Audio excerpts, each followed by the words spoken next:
The White House put out its proposal for overhauling the country's immigration laws, and it's largely based on creating a merit-based system. President Donald Trump compared U.S. immigration numbers with other countries to argue in support of that change. Only 12% of legal immigrants are selected based on skill or based on merit.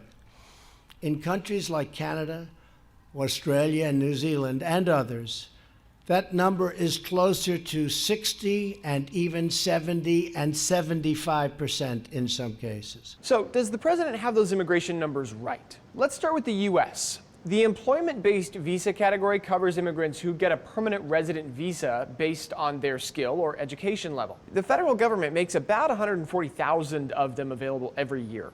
Compare that number to the 1.1 million or so visas granted each year, and you get a number around 12%, which is what the president said. But there are a few caveats to keep in mind when thinking about who falls into that 12%. That number does include some unskilled workers, and it includes the family members of the primary employee. For example, the most recent immigration data from the 2017 fiscal year shows over 137,000 people were granted an employment-based visa, and 58% of them were spouses or children. And it's also worth noting that immigrants approved for a family-based visa could also have skills or acumen that make them a valuable addition to the U.S. workforce. We have to be a bit flexible in comparing that percentage to other countries, since each nation tracks and categorizes its immigration numbers differently.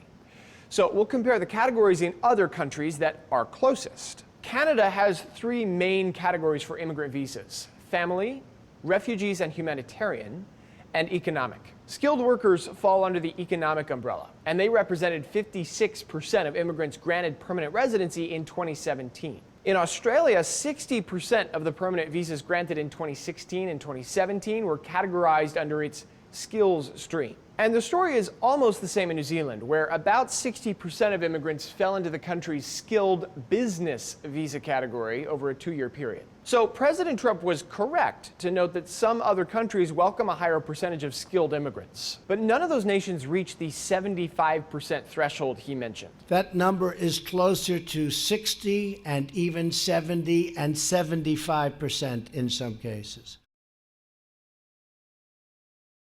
This story is reported in partnership with PolitiFact. It's part of an in-depth analysis show called What the Fact. It airs Sunday mornings on Newsy.